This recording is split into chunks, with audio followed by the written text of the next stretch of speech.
Indian Secular Front West Bengal state কমিটির পক্ষ থেকে বিশেষ বার্তা। বর্তমান সময়ে একদিকে কেন্দ্রের ফ্যাসিস্ট সরকার, ঠিক সাথে সাথে আমাদের রাজ্যের আপাদমস্তক দুর্নীতিগ্রস্ত যে সরকার চলছে, এর বিরুদ্ধে পশ্চিমবাংলার মানুষ পরিত্রাণ পেতে চাইছে। রাজ্যের বিভিন্ন প্রান্ত থেকে প্রতিনিয়ত ইন্ডিয়ান সেকুলার ফ্রন্টের রাজ্য অফিস থেকে শুরু করে বিভিন্ন নেতৃত্বের সাথে যোগাযোগ করছে যে দলের অংশগ্রহণ করার জন্য, দলের সাথে যুক্ত হওয়ার জন্য, এবং সে কথা মাথায় রেখে এবং আমাদের দলের পুনর্গঠনের কথা চিন্তা ভাবনা করে আমরা আর আপকামিং অ্যাসেম্বলি ইলেকশনের কথা মাথায় রেখে, অর্থাৎ 2026-এর বিধানসভা নির্বাচনের কথা মাথায় রেখে যে কিভাবে তৃণমূল কংগ্রেস এবং বিজেপিকে পরাস্ত করা যায়। কারণ ইন্ডিয়ান সেকুলার ফ্রন্ট মনে করে রাজনৈতিক প্রথম প্রতিপক্ষ হচ্ছে বিজেপি, তার সাথে সাথে তৃণমূল কংগ্রেসও আমাদের সাথে রাজনৈতিক প্রতিপক্ষ। সুতরাং এই দুই অপশক্তিকে গণতান্ত্রিক প্রক্রিয়াতে বিসর্জন দিতে হবে। তাই বিসর্জন দিতে গেলে রাজনৈতিক ক্ষমতা অর্জন করতে হবে। তো রাজনৈতিক ক্ষমতা অর্জন করার মূল উৎস হচ্ছে বুথ। সেই বুথকে শক্তিশালী করার জন্য, বুথ কমিটি তৈরি করার জন্য, সেই বুথের মানুষকে ঐক্যবদ্ধ করার জন্য আমরা পার্টির পুনর্গঠন প্রক্রিয়া শুরু করতে চলেছি। সেই লক্ষ্যে ইন্ডিয়ান সেকুলার ফ্রন্টের স্টেট কমিটি বিভিন্ন একাধিক আলোচনার পরিপ্রেক্ষিতে আজকে আমরা রাজ্যের বিভিন্ন জেলার বিভিন্ন বিধানসভার অবজারভারদের নাম ঘোষণা করছি। এই অবজারভারদের মাধ্যমে আমরা বুথ স্তর থেকে শুরু করে বিধানসভা স্তর পর্যন্ত পার্টির পুনর্গঠনের কাজ আমরা করব। যে পুনর্গঠনের মাধ্যমেই 2026-এ বিধানসভা নির্বাচনে আমরা গণতন্ত্রকে রক্ষার লড়াই, বিজেপি এবং তৃণমূলকে হারানোর লক্ষ্যে আমরা ঝাঁপিয়ে পড়ব। আমরা এখন রাজ্যের বিভিন্ন জেলার যে অবজারভার যারা আছেন তাদের নাম ঘোষণা করব। ইন্ডিয়ান সেকুলার ফ্রন্টের পক্ষ থেকে যে সমস্ত দায়িত্বশীল মানুষদের হাতে অবজারভারের দায়িত্ব বা পর্যবেক্ষকের দায়িত্ব আমরা অর্পণ করেছি, প্রাথমিক পর্যায়ে অর্থাৎ যারা দায়িত্ব নিয়ে এই কাজটি সম্পূর্ণ করবেন, প্রথম পর্যায়ের ঘোষণা আজকে আমরা করছি। খুবই তাড়াতাড়ি আমরা দ্বিতীয় পর্যায়ের বিধানসভার নাম, বিধানসভার নম্বর এবং সাথে সাথে কারা পর্যবেক্ষকের দায়িত্ব পালন করছেন সেটা আমরা ঘোষণা করব। আমরা প্রথম পর্যায়ের আজকে ঘোষণা করছি। কুচবিহার জেলার কুচবিহার দক্ষিণ বিধানসভার পর্যবেক্ষক হিসাবে আমরা মোহাম্মদ শাহিনুর হক ও বাপি আলমকে দায়িত্ব দিয়েছি। আলিপুরদুয়ার জেলার কালচিনি বিধানসভাতে আমরা রাকেশ তামাং, ফারিজুল ইসলাম দায়িত্ব দিয়েছি। জলপাইগুড়ি জেলাতে নাগরাকাটা বিধানসভার রাজচিক বড়াইককে আমরা দায়িত্ব তুলে দিচ্ছি। উত্তর দিনাজপুর জেলার করণদিঘি বিধানসভার অধ্যাপক বাপি সরেন ও আবু বক্কর সিদ্দিককে এই দায়িত্ব আমরা অর্পণ করছি। ইটাহার বিধানসভায় আনোয়ার হোসেন সাহেব এই দায়িত্ব পাচ্ছেন। মালদা জেলাতে চাঁচল বিধানসভায় মোহাম্মদ কামরুল হোসেন মুকুল, যার ডাক নাম, তার হাতে আমরা দায়িত্ব তুলে দিচ্ছি। মোথাবাড়ি বিধানসভার মোহাম্মদ আলী কালিমুল্লাহ সাহেব, সুজাপুর বিধানসভায় মোহাম্মদ কালিমুল্লাহ হক সাহেব।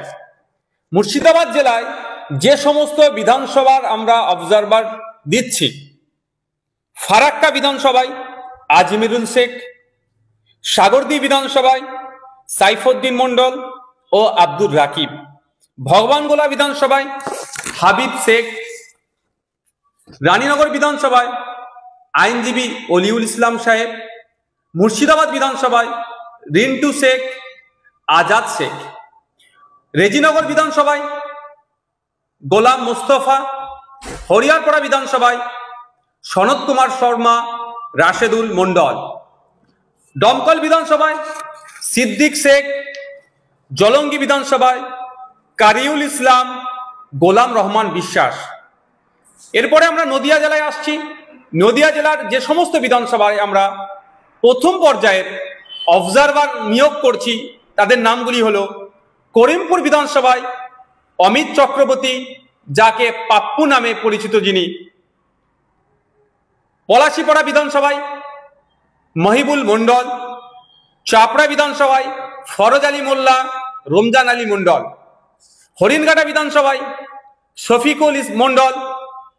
এরপরে আমরা আসছি উত্তর 24 পরগনা জেলার বাগদা বিধানসভায় বাকিবিল্লা মণ্ডল; বনগাঁ উত্তর বিধানসভায় রানা মুখার্জি; বাদুরিয়া বিধানসভায় মোহাম্মদ কুতুবুদ্দিন ফাতেহি; হাবড়া বিধানসভায় সাবির আলী মণ্ডল; অশোকনগর বিধানসভায় তাপস ব্যানার্জি; আমডাঙ্গা বিধানসভায় বিশ্বজিৎ মাইতি; মধ্যমগ্রাম বিধানসভায় আইনজীবী মোহাম্মদ জামির হোসেন; দেগঙ্গা বিধানসভায় শামসুর আলী মল্লিক; হাড়োয়া বিধানসভায় আইনজীবী পিয়ারুল ইসলাম সাহেব; সন্দেশখালী বিধানসভায় আইনজীবী পৃথিরাজ বিশ্বাস ও মফিজুল মোল্লা সাহেব; বসিরহাট উত্তর বিধানসভায় মোহাম্মদ মুসা কালিমুল্লাহ।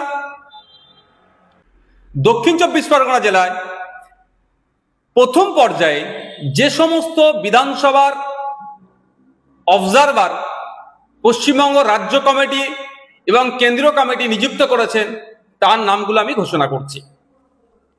গোসাবা বিধানসভার ক্ষেত্রে প্রশান্ত নায়েক; কুলতলি বিধানসভার ক্ষেত্রে শহীদুল ইসলাম মোল্লা; পাথর প্রতিমা আব্দুল গফফার মোল্লা; কুলপি আব্দুল মালেক মোল্লা; রায়দিঘি আব্দুল মালেক মোল্লা; মন্দির বাজার আমি মোহাম্মদ নওসাদ সিদ্দিকী; জয়নগর অনির্বাণ তলাপাত্র; বারাইপুর পূর্ব জয়দীপ গায়েন; ক্যানিং পশ্চিম গাজী শাহাবুদ্দিন সিরাজি ও মোহাম্মদ মোর্তজা খান; ক্যানিং পূর্ব গাজী শাহাবুদ্দিন সিরাজি; মগরাহাট পূর্ব কংসারী মণ্ডল; ডায়মন্ড হারবার আইনজীবী মোহাম্মদ শাহাদাত শাহ; সোনারপুর দক্ষিণ অনির্বাণ তলাপাত্র; ভাঙর আমি মোহাম্মদ নওসাদ সিদ্দিকী। হাওড়া জেলার যে সমস্ত বিধানসভায় এবং যাদেরকে প্রথম পর্যায়ে অবজারভার হিসাবে নিয়োগ করছি তাদের নাম এবং বিধানসভার নামও আমি উল্লেখ করছি। হাওড়া মধ্য বিধানসভায় নাসির খান; হাওড়া দক্ষিণ আইনজীবী শাহজাদা পারভেজ ও শেখ আব্দুল রাকিব; সাঁকরাইল শেখ নাজিম; পাঁচলা মুজিবুর রহমান; উলুবেড়িয়া পূর্ব নাসিরউদ্দিন মণ্ডল; উলুবেড়িয়া উত্তর শেখ মোহাম্মদ ইকবাল; উলুবেড়িয়া দক্ষিণ আফতাব উদ্দিন মোল্লা; শ্যামপুর শেখ কামাল উদ্দিন; বাগনান তুষারেফ মল্লিক ডাকনাম মুজিবর; আমতা আমাদের নাসিরউদ্দিন মীর; জগৎবল্লভপুর নাসিরউদ্দিন মীর; ডোমজুর আইনজীবী শেখ সাবির আহমেদ। হুগলি জেলার ক্ষেত্রে যে সমস্ত অবজারভার আমরা এবং যে সমস্ত বিধানসভায় আমরা নিয়োগ দিচ্ছি তার সেগুলি হলো: চণ্ডীতলা শাহরিয়ার মল্লিক; ধনেখালি জিয়াউর রহমান মণ্ডল মিঠু; তারকেশ্বর বাবু মিদ্দা; পুরসুরা সিরাজুল ইসলাম মিদ্দা; খানাকুল সাদ্দাম হোসেন। এছাড়াও